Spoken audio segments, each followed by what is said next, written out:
All right, everybody, come back in. We're getting ready to start the afternoon. I'm always amazed behind the scenes stuff that goes on for months in the planning and preparation for the Human to Mars Summit. And unbelievably, we have made it to lunch and after. So again, thank you all for being here. Next up, I want to introduce a young man. I met Lucas when he was 6 years old, 2019, in Toms River, New Jersey, doing my Janet's Planet Astronaut Academy. He was 6 at the time and has grown into such an aerospace-loving gentleman. He is here to help me introduce the next several people on the panel. So step up and let's tell them about who we're going to hear from. Matt Malkawi. Yeah, Matt Malkawi, who is doing Some great work in the Middle East. great educational work in the Middle East. And so Mac and Salim, I believe they're about to take the stage, and you'll hear about all the things that are happening and how Mac's work has really expanded. He's also an analog astronaut, so they're going to be talking a lot. Beth Mund informed me that there are about 20 analog astronauts here at the conference, so I think we've got to make maybe take a big picture of all of that. So Mac and Salim, let me see if they are on deck.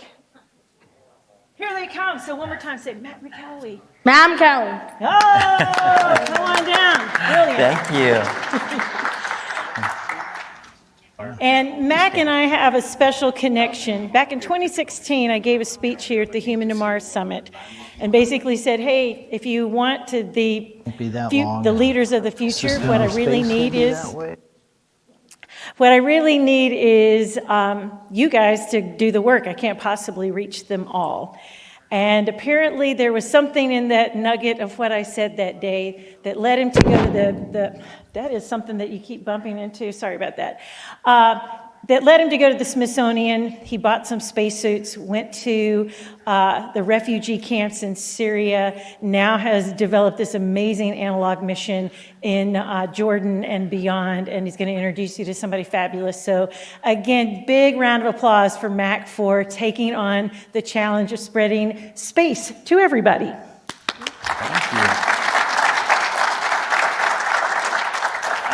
Thank you. Thank you, Janet. First of all, everyone give a round of applause for Janet. I wouldn't be here without Janet. Salam wouldn't be here without Janet. And this is one thing that my first time at Explore Mars' Humans to Mars Summit was in 2016. Do we have students in the audience? Is anyone a student here? So we have a number of students. How many people, this is their very first time here? They're not a part of the industry. They're not a part of space. Oh, a lot of people. They're not a part of space. No payload in orbit. You're just here because you're a fan and you love it. Yeah. And you see all these amazing, inspiring people, and is it not so intimidating? I was terrified. 2016, I'm here. I read a book called The Martian by Andy Weir. And the movie hadn't come out yet. And he's afraid to fly, but he will fly to Washington, D.C. to come to this conference. So I looked up the conference. Oh, Bill Nye the Science Guy is coming here. Oh my goodness, Robert Picardo is coming here to represent the Planetary Society. I gotta come to this conference. So I come here seeking out Andy Weir. I come here seeking out Bill Nye the Science Guy, and I come here seeking out Robert Picardo just to be inspired by science and space and human exploration. And of course I was so intimidated, and I just like everyone here, listening all day long to all these talks.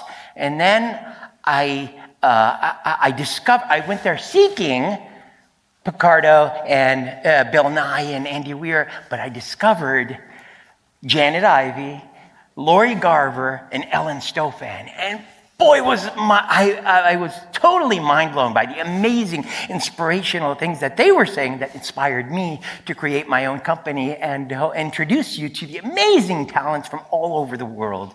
And in this case, from the Middle East. Salam here is going to tell you about the amazing stuff that she's doing and how, including these not only underserved communities, but we heard Lori Glaze this morning talking about including other countries and smaller space agencies, how it's very vital for them to be a part of our mission to bring humans to Mars. And hopefully we're actually some of the companies that are actually doing that in practice, not only preaching it. So that was my story about how I started in 2016. And Janet said, if you have an idea, don't just romanticize over it. Don't just think about it. Go out there and do it. Get off your butt and just go do it. And I was like, okay. I incorporated my company. I went to Jordan, went to the refugee camps, and we built rocket models, and we took pictures with little Halloween costumes at the time, and that evolved into life support systems that and actual engineers are building now. So you start, she said something else. She said, start where you are. We started with Halloween costumes, and now we're at life support systems. So I'm very, very, very proud to not only come here on this stage to be able to tell you about how when you include other people from around the world, there is just so much talent if you give them a chance, give them an opportunity. Lori Garver on that same stage said, they don't lack ability, they just lack access. And all you gotta do is give them access. So one of our scholarships, I gave him no money whatsoever. I gave him a Rolodex, gave him phone numbers, and he just wanted to build Jordan's first satellite. One little cube, 10 centimeter by 10 centimeter, 10 centimeter. How many satellites does he have in orbit now? 52. 51, Yeah. because one of them is at the L2 Lagrange point behind the moon. And he was just this depressed kid who no one believed in him. And I gave him no money, just gave him a shot. And that was one of our many dozens and dozens and dozens of success stories that we want to share with you today.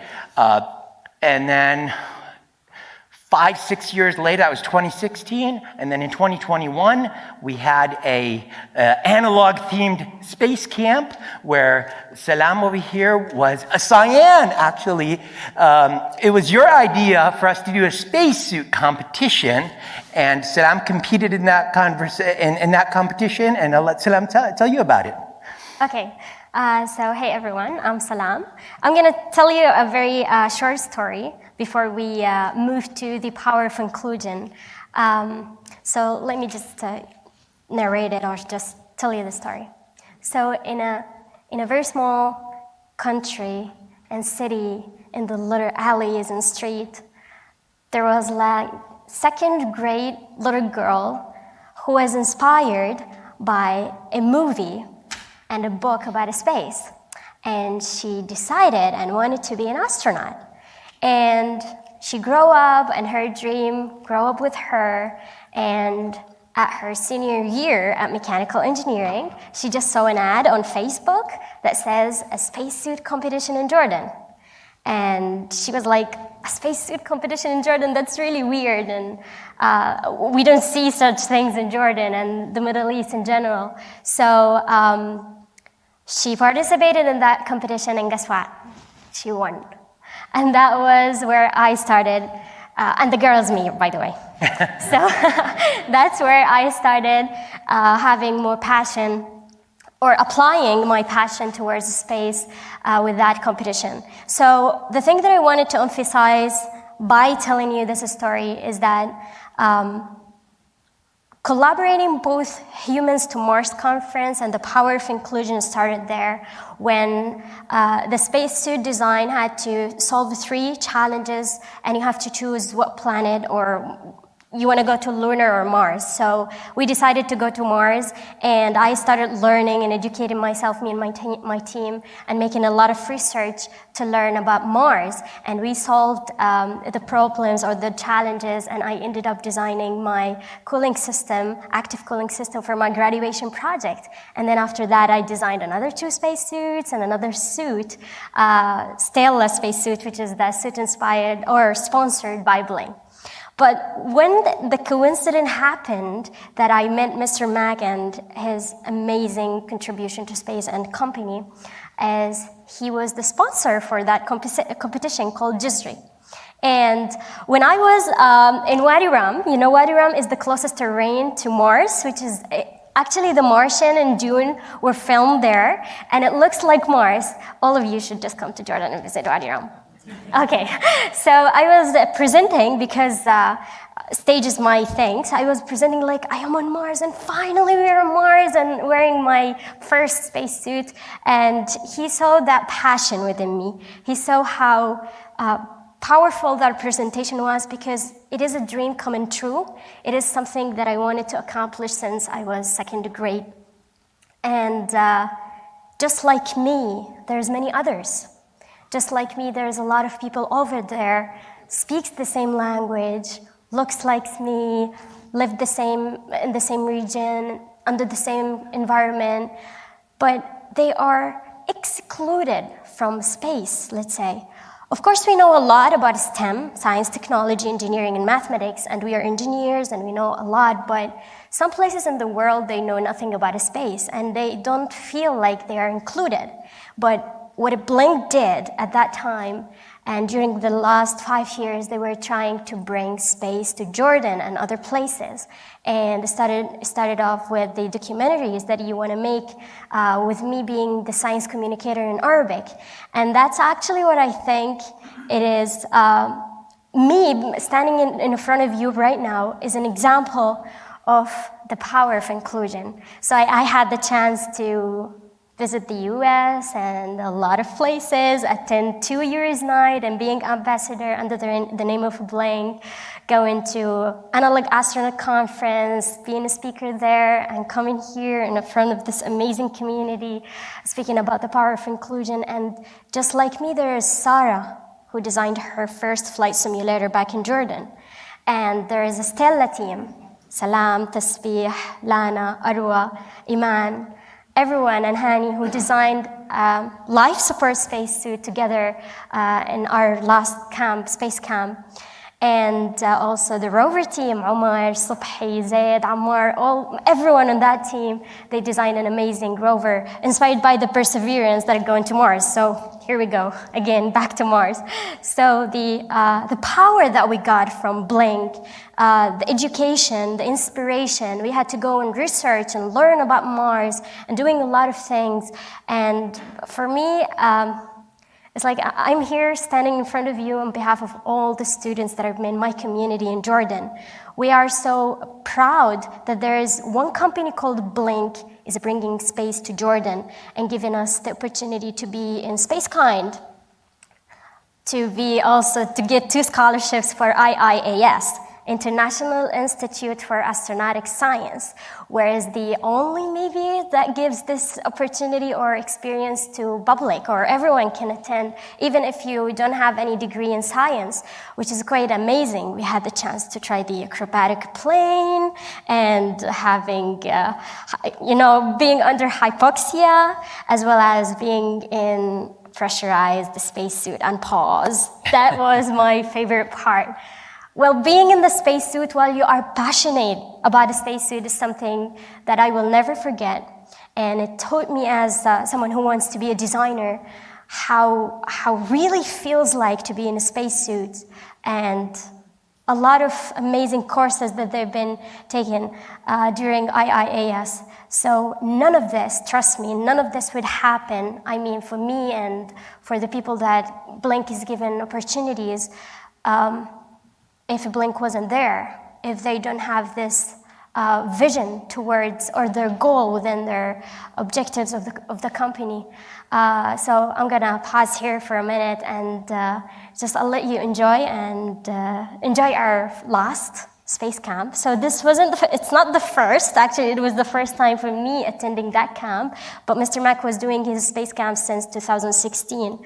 And I'll let you talk a little bit about the camp and the video. Well, I've always been a fan of documentaries. I mean, I've been a consumer of STEM outreach from Carl Sagan in the 70s and 80s to Neil deGrasse Tyson and Emily Cannon-Torelli today. And it just breaks my heart that other languages don't have that same outreach. They don't have those same documentaries. And I can hold camp after camp after camp and change 20 lives at a time. But if you make a well-made documentary like I never met Carl Sagan, but I was inspired by watching Cosmos. So I figured we can do that in all these other languages, then we can inspire hundreds of thousands of young engineers to enter STEM fields, and that's what's going to get us to Mars, not just hand-holding every single one. Thanks. So we can actually play. This is the trailer. Actually, this is actually a world premiere. Actually, for our trailer that we did the English version of the trailer. We filmed it in English, Arabic, Hindi, Urdu, Bengali, and Spanish. So that's over 2 billion people. Most of them don't even have access to anything that's inspirational like this. So you can play the video. This is Wadi Rum that looks like Mars.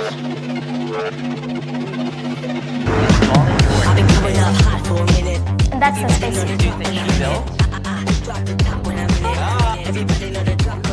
Pause there.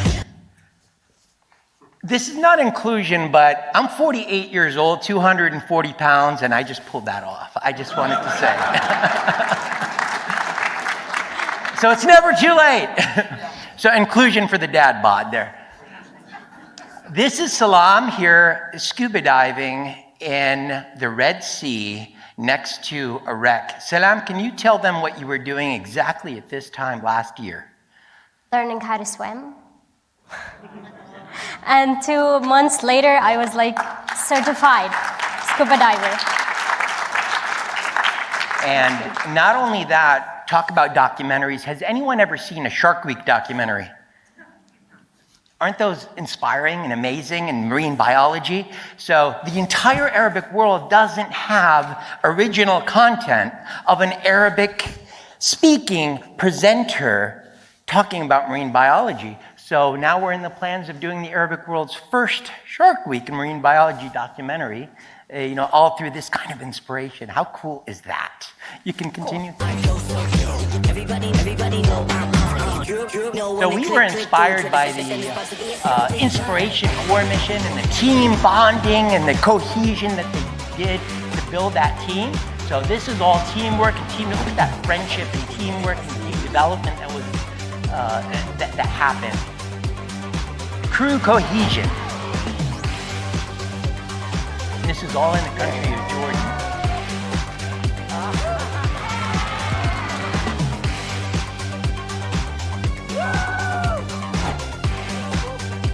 Look at those facilities, zip lining.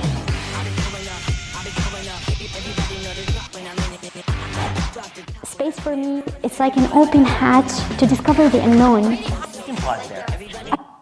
So that spacesuit that they built is not a costume. That has thermal regulation, that has multiple layers, that has a bladder, it has Cooling system, ball bearings for the shoulders for more mobility, hard upper torso, and fans to remove the fogs from inside. And we're just evolving more and more life support system. And this year it'll be a functional CO2 scrubbing device as well. Yes. And you can continue. I just landed on Mars. That's how I felt.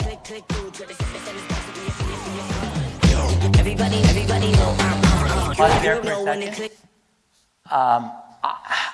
I have never seen a woman in that part of the world welding. And when we did that, just to see a woman welding, I had no idea that any young girl can say, oh my God, I've always wanted to do that. I never knew that I was allowed to do that. And when they see a young woman like this who's an engineer, graduated engineer, who's just welding, like there's nothing to it, I had no idea that that's the power of inclusion that we're talking about, that if you don't see it, you can't be it. Power of inclusion of women as well, because in mechanical engineering, they consider women cannot weld sometimes. Continue. I want everyone watching this show to get fired up and feel inspired and say, hey, that can be me one day.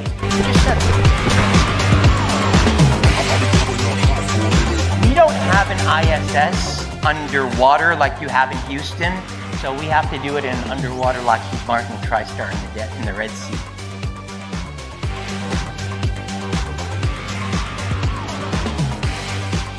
Nothing says EVA training like underwater scuba diving training. It's not about the opportunity, it's about you.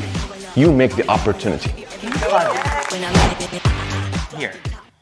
This rover one-to-one scale of Curiosity, or the Opportunity rover, the Perseverance rover, is not only a one-to-one scale. This is not an RC car. This is a fully autonomous vehicle that was built by young engineers, Abdullah and Omar and Subhi and all these, Muhammad, Rafai, put their heart and soul. Look at that LiDAR system that's up there. And you also have depth cameras and 3D modeling, fully autonomous, and they wanted to make sure it was 3D because of the speed of light between here and Mars. If you don't give it, if you don't give it autonomous control and AI, then it can't actually navigate by itself. And they wanted to prove that they can do it if they were given the means. And all I did is write a check, and look what they built, fully autonomous. You can play the video, and they can see. And we are taking this rover to Saudi Arabia in a few weeks to display it over there. Nutrition in space, biometrics, flight simulators. This is Sarah who built the flight simulator. Look at that camp. Those are airlocks, actual airlocks. Humanity's curiosity and constant need to learn and explore more is really inspiring. Anyone do Venus analogs? We want to give them that overview perspective. That's our culture.